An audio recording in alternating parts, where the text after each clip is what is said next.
Okay, I'm going to read another one if that's alright. Is that okay? Woo! Okay.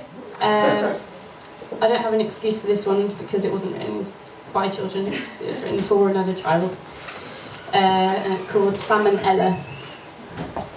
Once upon a time, the best dancers in the land, I'll point, just so you know, it's for a girl called Jamie, whose best friend is Oliver.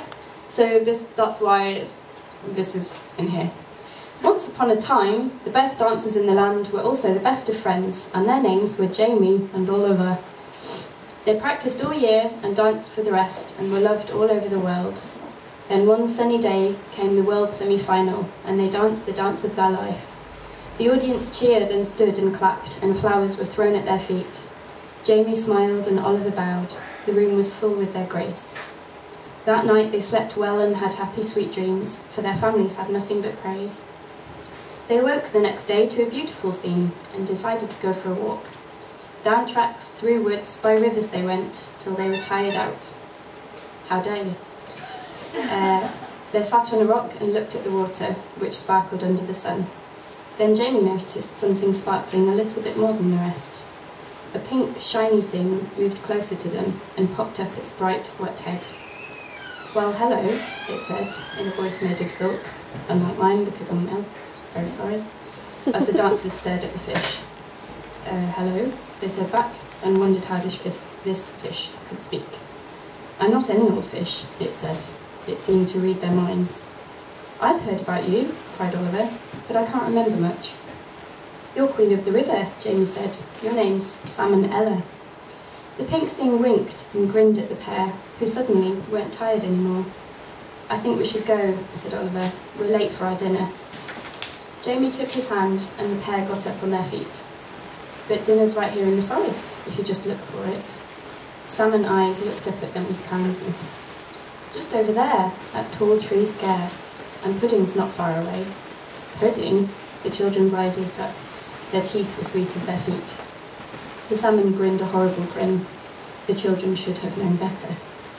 But off they walked to tall tree scare in search of a tasty supper, which they found and cooked and ate, but all in a bit of a rush. All the while, all the wiser, the big grey owl tutted from her branch. The next day saw the pair in bed, not full of sweets, but pain and moan, for they had wolfed their tea, no room for sweets or fruit or drink, just some green in their cheeks. The next day, Jamie and Oliver were even more determined to get to the pudding, so temptingly near to their spot. "We'll do it today," said he. Said her, "I'll get me some nice fruit." Off they trogged back to Tall Tree Scare and found some meat again. So hungry for pudding were they that this time they didn't even cook their meat. It was barely white when they wolfed it down, not brown, like decent folk. All the wiser heard chuckles that night from some corner of the deep. The third day came, and Jamie and Oliver struck down by the worst illness they'd ever known. All day they slept and moaned and cried and doubled up in pain. No food they had that day, no meat, no fruit, no veg, no pudding. A sad day it was, for sure, for they were meant to dance. The final had crept up on them, and they would miss their chance. But guess what? Someone saved the day, and nursed them back to health, as Oliver and Jamie lay repairing their saviour's dance to dance. They had always wished to end up on a shiny stage. They danced the dance of their life, and then they danced some more. The audience cheered and stood and clapped, and flowers were thrown at their feet. Good old Uncle and Auntie Histamine had saved two things in one. The gold dance cup went to the same home, with new names on its face. Uncle and Auntie smiled and sighed. The house was full with their grace. Now the fourth day came, and the third dinner came.